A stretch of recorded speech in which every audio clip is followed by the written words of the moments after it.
നമസ്കാരം. കോലീബി സഖ്യത്തിലൂടെ ഇടതുമുന്നണിയെ തകർക്കാൻ ശ്രമിച്ചപ്പോഴൊക്കെ വൻ വിജയമാണ് ഇടതുമുന്നണിക്ക് ലഭിച്ചത്. കോലീബി സഖ്യത്തിനെതിരെ നേരത്തെ ജനങ്ങൾ സ്വീകരിച്ച നിലപാട് കേരളം കണ്ടതാണ്. മതനിരപേക്ഷതയ്ക്ക് വേണ്ടിയുള്ള ദൃഢമായ പ്രതിജ്ഞയാവണം നമ്മുടേതെന്ന് മുഖ്യമന്ത്രി പിണറായി വിജയൻ പറഞ്ഞതിൽ തെറ്റില്ല. പൊട്ടിത്തെറിയുടെ സാധ്യതകൾ സജീവമായിരിക്കെ ബിജെപി സ്ഥാനാർത്ഥി പട്ടിക ഇന്ന് പ്രഖ്യാപിക്കുമെന്ന വാർത്തയും വരുന്നുണ്ട്. എന്തായാലും പൊള്ളുന്ന വേനൽ ചൂടിനെ പോലും വെല്ലുന്ന തെരഞ്ഞെടുപ്പ് ചൂടാണ് കേരളത്തിൽ. ജനമനസ്സുകളെ ഇളക്കിമറിക്കുന്ന പ്രചരണ പരിപാടികളാണ് മുന്നണികളും രാഷ്ട്രീയ പാർട്ടികളും.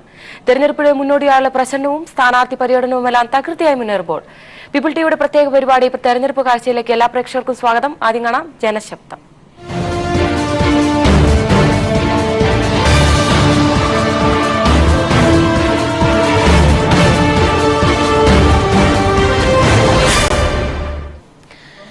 തെരഞ്ഞെടുപ്പിൽ ഏറ്റവും വിലയേറിയ വിധികർത്താക്കൾ വോട്ടർമാരാകുമ്പോൾ അവരുടെ വാക്കുകൾക്ക് തന്നെയാണ് വലിയ വില. ഇത് ജനങ്ങളുടെ വിധിയാണ്, ജനങ്ങൾക്കും പറയാനുണ്ട്. അങ്ങനെയെങ്കിൽ എണ്ണവിലയുടെ കാര്യത്തിൽ മോദി സർക്കാർ പറഞ്ഞ വാക്ക് പാലിച്ചോ? ജനങ്ങൾക്ക് പറയാനുള്ളത് എന്തെന്ന് കേൾക്കാം. കണ്ണൂരിൽ നിന്നും എം സന്തോഷ് പകർത്തിയ ജനശബ്ദത്തിലേക്ക്. ജനമനസ്സ് തേടി ജനശബ്ദം കണ്ണൂരിലാണ്. ചേട്ടാ, ഈ എണ്ണവില പിടിച്ചു നിർത്തും എന്ന് മോഡി സർക്കാർ പറഞ്ഞിരുന്നു. ആ വാക്ക് പാലിക്കാൻ മോഡി സർക്കാരിന് സാധിച്ചോ? ഇല്ല, അവർ പറഞ്ഞ വാക്കുകൾ ഇതുവരെ പാലിച്ചിട്ടൊന്നുമില്ല. 50 രൂപയാക്കുമെന്നാണ് പറഞ്ഞത്. അതിപ്പോൾ 1/2 ലിറ്ററിനായിട്ടാണ് കാണുന്നത്. അത്രേ പറയാനുള്ളൂ. എങ്ങനെയാണ് നിങ്ങളിത് ബാധിച്ചത് ഈ എണ്ണവില? എണ്ണവില ഞങ്ങൾ വെച്ചാൽ മുമ്പ് അടിക്കുന്നതിനെക്കാട്ടി വില നമുക്കിപ്പോൾ കൂടുതലാണ്. അത് നമ്മളെ സാരമായി ബാധിക്കുന്ന ഒരു പ്രശ്നമാണത്. കാരണം പെട്രോളിയം വില നമ്മളെ മാത്രമല്ല, ഇവിടെ മൊത്തത്തിൽ ബാധിക്കുന്ന ഒരു പ്രശ്നമാണ് എണ്ണവില. ഈ എണ്ണവില പിടിച്ചു നിർത്തുന്ന കാര്യത്തിൽ വാക്ക് പാലിക്കാൻ മോഡി സർക്കാരിന് സാധിച്ചിട്ടുണ്ടോ? ഒരിക്കലും സാധിച്ചിട്ടില്ല. ഇതിന് മുന്നേ എന്ന് വെച്ച് കഴിഞ്ഞാൽ മുന്നേ ഉണ്ടായിരുന്ന മന്ത്രിസഭയിൽ ഇവർ വരുമ്പോൾ പറഞ്ഞിരിക്കുന്നത് എണ്ണവില കുറക്കുന്നത് തന്നെയായിരുന്നു.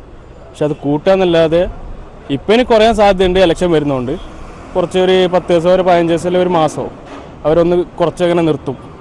അത് കഴിയുമ്പോൾ പിന്നെയും കൂട്ടും. ഈ കഴിഞ്ഞ 5 വർഷത്തിനിടയിൽ നിങ്ങൾക്ക് എപ്പോഴും എണ്ണവില കുറഞ്ഞതായിട്ട് തോന്നി?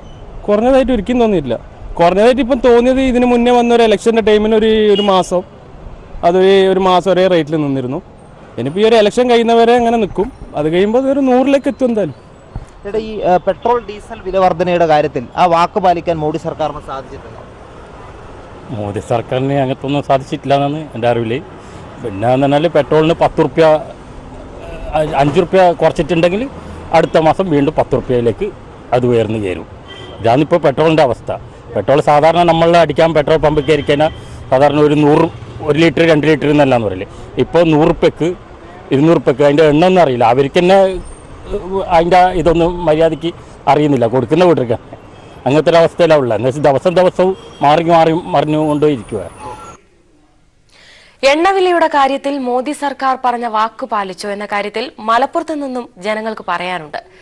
വാഗ്ദാനങ്ങൾ പാളിയ മോദിയെ പറ്റി പറയാൻ 100 നാവാണ് മലപ്പുറത്തെ ജനങ്ങൾക്ക്. കാണാം KT സ്വാലി പകർത്തിയ ജനശബ്ദം. ചേട്ടാ, ഈ എണ്ണവില നരേന്ദ്രമോദി സർക്കാർ വലിയ തോതിൽ ഉയർത്തിയിട്ടായിരുന്നു കഴിഞ്ഞ തവണ അധികാരത്തിലെത്തിയത്. ഈ വിഷയത്തിൽ മോദി വാക്ക് പാലിച്ചിട്ടുണ്ടോ നമ്മുടെ പ്രധാനമന്ത്രി? ഒരിക്കലും വാക്ക് പാലിച്ചിട്ടില്ല. ഓരോ ദിവസവും നമ്മൾ പമ്പിലെത്തുമ്പോൾ വീട്ടിൽ നോക്കണം എത്ര ചാർജ്. ഓരോ ദിവസവും വർധന കൂടി വരികയാണ്. ഉപയോഗ സാധനങ്ങൾക്ക് ഇതിന് കൂടുന്നതിന് അനുസരിച്ച് തന്നെ എണ്ണവില ഓരോ ദിവസവും വർദ്ധിച്ചു വരികയാണ്.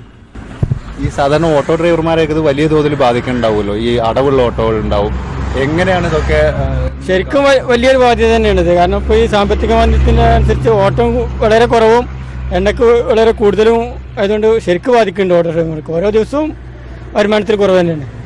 ഈ എണ്ണവില വർധന എങ്ങനെയാണ് നിങ്ങളെ ബാധിക്കുന്നത്? നരേന്ദ്രമോദി സർക്കാർ ഈ വിഷയത്തിൽ നൽകിയ വാക്ക് പാലിച്ചിട്ടുണ്ടോ?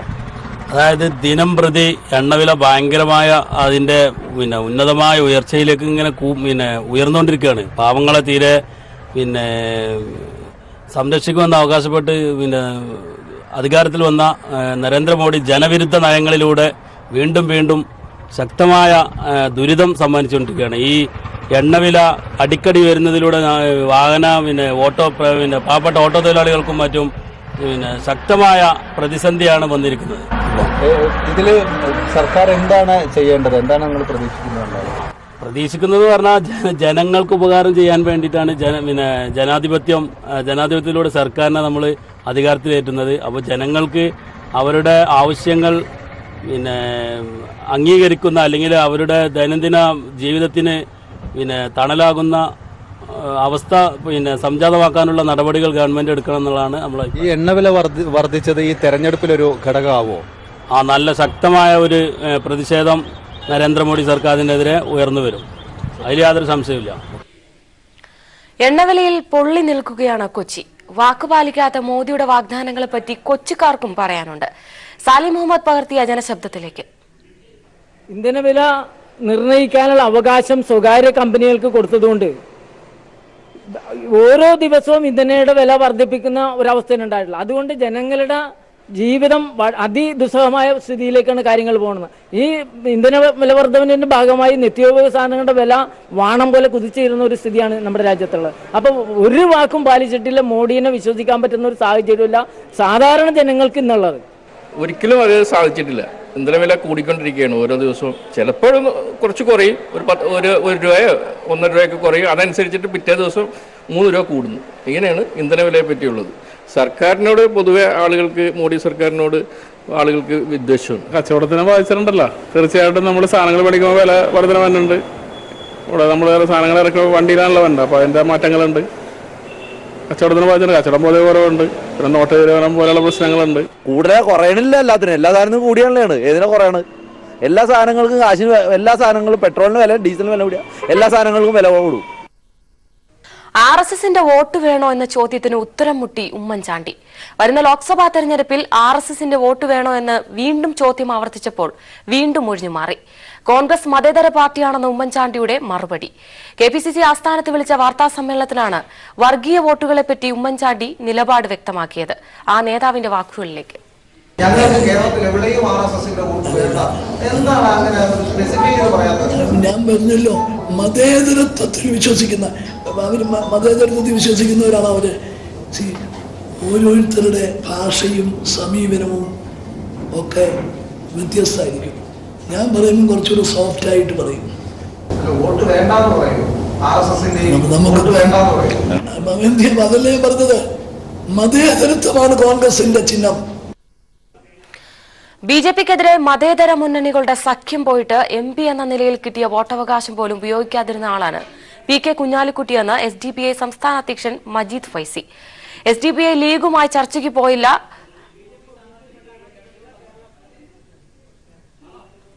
ഇപ്പോൾ BJP സ്ഥാനാർത്ഥി പട്ടിക കേരളത്തിൽ പ്രഖ്യാപിക്കുന്നു. തത്സമയ ദൃശ്യങ്ങളിലേക്ക്. श्री A.N. राधाकृष्णन, एर्नाकुलम श्री अल्फोंस, हमारे जो मंत्री हैं अल्फोंस वो, कोल्लम श्री K.V. साबू, अतिंगल श्री शोभा सुरेंद्रन, केरला में Thiruvananthapuram Kummanam Rajasekharan, Lakshadweep Shri Abdul Khader, Manipur inner Manipur K.K. Ranjan Singh, outer Manipur Shri H. Shokho Pao Mate, Mizoram की जो सीट है श्री निरुपम चकमा. अब इसके बाद उड़ीसा शुरू होती है. सुंदरगढ़ श्री जोएल ओरांव, हमारे मंत्री. उड़ीसा में कियोंझार श्री अनंत नायक, बालासोर श्री प्रताप सारंगी, देनकनाल श्री रुद्र नारायण पानी, बोलांगीर श्री संगीता कुमारी सिंह देव, नाभार नागपुर ST बालाभद्रा माझी, केंद्र रापापारा श्री विजयंत पांडा, भुवनेश्वर श्रीमती अपराजिता सारंगी, आस्का श्रीमती अनिता प्रियदर्शनी, बरहमपुर श्री भुगू. अब राजस्थान, गंगानगर की SC सीट श्री निहाल चंद चौहान, जो हमारे मंत्री हैं, जो हमारे पूर्व मंत्री रहे और वर्तमान में MP हैं. बीकानेर अर्जुन राम मेघवाल, वर्तमान में मंत्री हैं. झुंझुनू श्री नरेंद्र खींचल, सीकर श्री सुमेधानंद सरस्वती, जयपुर रूरल कर्नल राजवर्धन सिंह राठौर, जयपुर श्री राजवर्धन रामचरण बोरा, हमारे जयपुर के लोकसभा के सदस्य। टोंक सवाई माधोपुर श्री सुखबीर सिंह जौनपुरिया, अजमेर भगीरथ चौधरी, पाली श्री पी चौधरी जो हमारे मंत्री हैं, जोधपुर श्री गजेंद्र सिंह शेखावत जो हमारे मंत्री हैं, जालोर श्री देवी मान सिंह पटेल, उदयपुर अर्जुन लाल मीना, चित्तौड़गढ़ श्री CP जोशी, भीलवाड़ा सुभाष चंद्र बहेरिया, कोटा श्री ओम बिरला। राजस्थान की लास्ट सीट है झालवाड़ भरण श्री दुष्यंत सिंह। सिक्किम की एक सीट है श्री लाटेन सिंह शेरपा। अब तमिलनाडु, कोयम्बटूर श्री CP राधाकृष्णन, शिवगंगा श्री H राजा, रामनाथपुरम श्री नयनार नागेंद्रन, श्री तुथुकुडी तमिल ईसाई सुंदरराजन, तुथुकुडी, करीमनगर श्री बांदी Sanjay, Kanyakumari, first of all Kanyakumari पौन राधाकृष्णन। नाउ तेलंगाना, करीमनगर श्री बांदी Sanjay, Nizamabad Shri D Arvind, Malkajgiri Shri N Ramchandra Rao, Secunderabad Shri G Krishna Reddy, Mahbubnagar Shri D.K. Aruna, नगर कुरनूल कुमारी बंगारू श्रुति, नालगोंडा गर्लापति जितेंद्र कुमार, भोंगीर श्री P.V. सुंदर Rao, Warangal Shri Chinta Subramurthy, Mahabubabad Shri Hasan Nayak. Now Tripura east, Pratima Bhoumik Shri Pratima Bhoumik, Tehri Garhwal. Now Uttarakhand, first of all Tripura में फिर से रिपीट करता हूं, त्रिपुरा वेस्ट श्री रेवती त्रिपुरा और त्रिपुरा ईस्ट प्रतिमा भौमिक। उत्तराखंड, टेड़ी गढ़वाल श्रीमती माया राजलक्ष्मी, गढ़वाल श्री तीर्थ सिंह रावत, अल्मोड़ा श्री अजय टामटा, नैनीताल उधम सिंह नगर श्री अजय भट्ट, हरिद्वार श्री रमेश पोखरियाल निशंक। अब वेस्ट बंगाल में आता हूं, कूच बिहार निशी प्रामाणिक, अलीपुर द्वार जॉन बारला, जलपाईगुड़ी जयंत रे, रायगंज देवश्री चौधरी, बालूरघाट सुकांता मजुमदार, मालदा उत्तर श्री खगेन मुर्मू,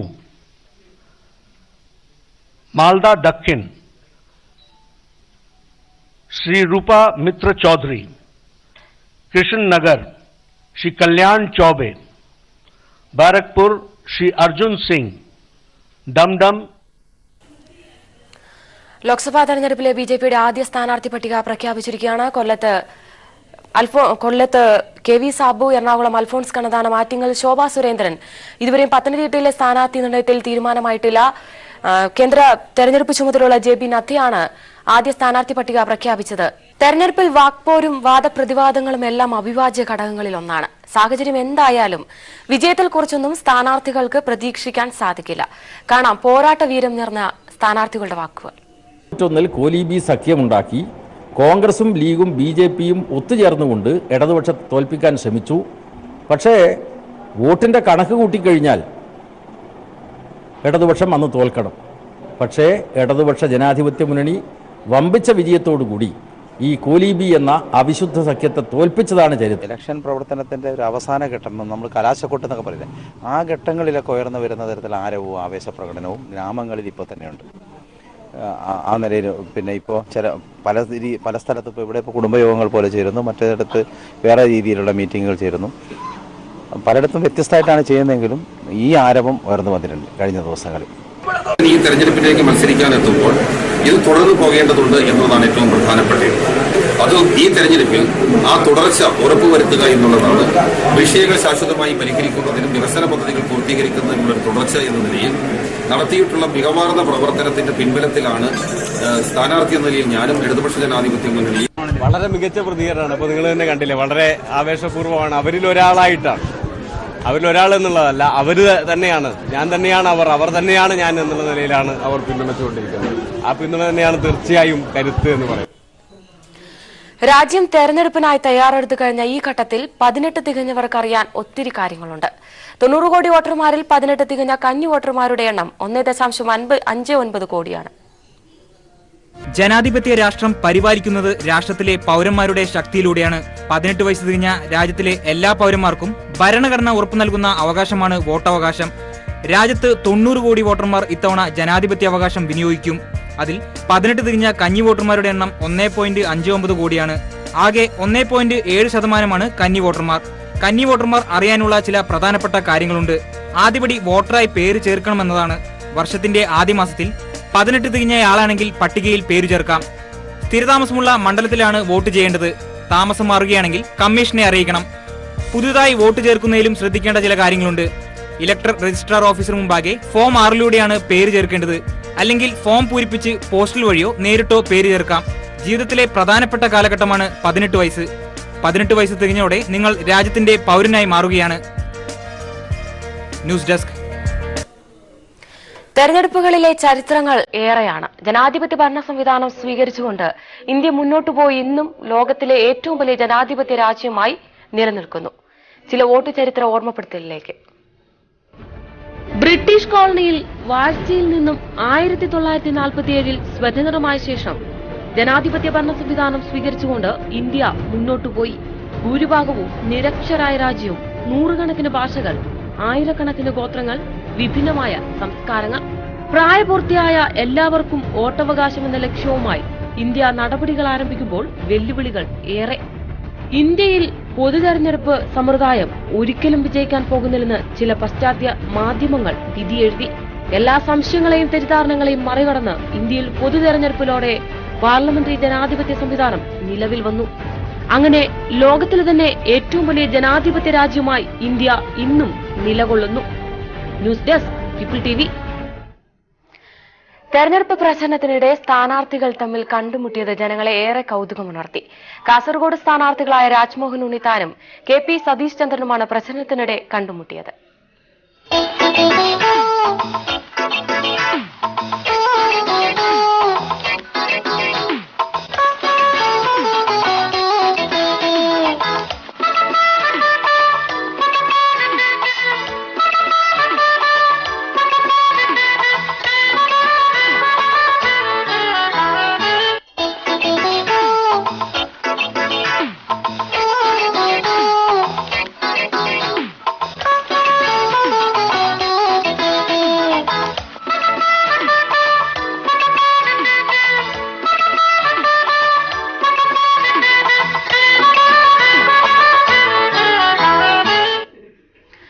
തെരഞ്ഞെടുപ്പ് പ്രചരണം എപ്പോഴും പ്രവർത്തകർക്ക് നൽകുന്ന ആവേശം വലുതാണ്. തെരഞ്ഞെടുപ്പ് പ്രചരണത്തിൽ ഗാനങ്ങൾക്കുള്ള പങ്കും ഏറെയാണ്. ജനാധിപത്യ ഭരണ സംവിധാനം സ്വീകരിച്ചുകൊണ്ട് ഇന്ത്യ മുന്നോട്ടുപോയി ഇന്നും ലോകത്തിലെ ഏറ്റവും വലിയ ജനാധിപത്യ രാജ്യമായി നിലനിൽക്കുന്നു. ചില വോട്ട് ചരിത്ര ഓർമ്മപ്പെടുത്തലിലേക്ക്. ബ്രിട്ടീഷ് കോളനിയിൽ വാഴ്ചയിൽ നിന്നും 1947 സ്വതന്ത്രമായ ശേഷം ജനാധിപത്യ ഭരണ സംവിധാനം സ്വീകരിച്ചുകൊണ്ട് ഇന്ത്യ മുന്നോട്ടുപോയി. ഭൂരിഭാഗവും നിരക്ഷരായ രാജ്യവും, നൂറുകണക്കിന് ഭാഷകൾ, ആയിരക്കണക്കിന് ഗോത്രങ്ങൾ, വിഭിന്നമായ സംസ്കാരങ്ങൾ. പ്രായപൂർത്തിയായ എല്ലാവർക്കും വോട്ടവകാശം എന്ന ലക്ഷ്യവുമായി ഇന്ത്യ നടപടികൾ ആരംഭിക്കുമ്പോൾ വെല്ലുവിളികൾ ഏറെ. ഇന്ത്യയിൽ പൊതുതെരഞ്ഞെടുപ്പ് സമ്പ്രദായം ഒരിക്കലും വിജയിക്കാൻ പോകുന്നില്ലെന്ന് ചില പാശ്ചാത്യ മാധ്യമങ്ങൾ വിധിയെഴുതി. എല്ലാ സംശയങ്ങളെയും തെറ്റിദ്ധാരണകളെയും മറികടന്ന് ഇന്ത്യയിൽ പൊതുതെരഞ്ഞെടുപ്പിലൂടെ പാർലമെന്ററി ജനാധിപത്യ സംവിധാനം നിലവിൽ വന്നു. അങ്ങനെ ലോകത്തിലെ തന്നെ ഏറ്റവും വലിയ ജനാധിപത്യ രാജ്യമായി ഇന്ത്യ ഇന്നും നിലകൊള്ളുന്നു. News desk people TV. തെരഞ്ഞെടുപ്പ് പ്രചരണത്തിനിടെ സ്ഥാനാർത്ഥികൾ തമ്മിൽ കണ്ടുമുട്ടിയത് ജനങ്ങളെ ഏറെ കൗതുകമുണർത്തി. കാസർഗോഡ് സ്ഥാനാർത്ഥികളായ രാജ്മോഹൻ ഉണ്ണിത്താനും KP സതീഷ് ചന്ദ്രനുമാണ് പ്രചരണത്തിനിടെ കണ്ടുമുട്ടിയത്.